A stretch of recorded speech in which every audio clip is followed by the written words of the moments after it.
சென்னை கீழ்ப்பாக்கம் அரசு மருத்துவமனை மருத்துவ வரலாற்றில் ஒரு புதிய சாதனையை நிகழ்த்தியுள்ளது. 25,000 பேரில் ஒருவருக்கு மட்டுமே வரக்கூடிய டிடிபி எனப்படும் மிக அரிய வகை இரத்த நோயால் பாதிக்கப்பட்ட 32 வயது நிறைமாத கர்ப்பிணி ஒருவரை மரணத்தின் விளிம்பிலிருந்து மீட்டுள்ளனர் அரசு மருத்துவர்கள். முகம் மற்றும் கால் வீக்கத்துடன் மருத்துவமனைக்கு வந்த அந்த பெண்ணுக்கு இரத்த தட்டணுக்கள் மற்றும் ஹீமோகுளோபின் அளவு மிக மோசமாக குறைந்திருந்தது கண்டறியப்பட்டது.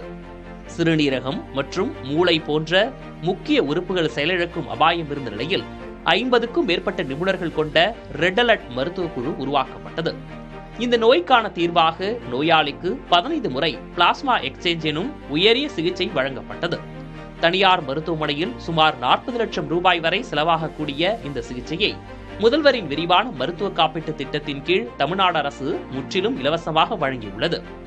கீழ்ப்பாக்கம் மருத்துவக் கல்லூரி மருத்துவமனையில் வழங்கப்பட்ட சிகிச்சை குறித்து அந்த மருத்துவமனையின் முதல்வர் கவிதா புதிய தலைமுறையிடம் பேசினார். நாங்கள் ஆக்சுவலாக 42 நாள் இந்த பேஷண்ட்டை நாங்கள் வச்சு பார்த்துக்கிட்டோம். இது ப்ரைவேட்டில் பண்ணியிருந்தா 40 லட்சம் செலவாயிருக்கலாம். இந்த டீம் ஆஃப் டாக்டர்ஸ்ன்னு பார்த்தீங்கன்னா நாங்கள் ரெட் அலர்ட் குரூப்னு வச்சுருக்கோம். இதில் மயக்கவியல் நிபுணர், அஃப்கோர்ஸ் ஓஜி டிபார்ட்மெண்ட் பிரைமரி, அவங்க இல்லாமல் நம்மளால் பண்ணியிருக்க முடியாது. மகப்பேறு மருத்துவம், அவங்க பொது மருத்துவம் துறை, அதுக்கப்புறம் சிறுநீரகத்துறை, அப்புறம் பிளட் டிரான்ஸ்ஃபியூஷன் டிபார்ட்மெண்ட், அப்புறம் லெபார்டரி டிபார்ட்மெண்ட்ஸ் எல்லாமே லைக் பயோகெமிஸ்ட்ரி, மைக்ரோபயாலஜி, பெத்தாலஜி, இவங்க எல்லாரும் ரொம்ப 4 மணி நேரத்துக்கு ஒரு வாட்டி நாங்கள் டெஸ்ட் எடுத்து கொடுக்க அவங்க ரிப்போர்ட் கொடுத்து அதை வச்சு தான் நாங்கள் என்ன ஆக்ஷன் எடுக்கணுமோ அதெல்லாம் எடுத்தது.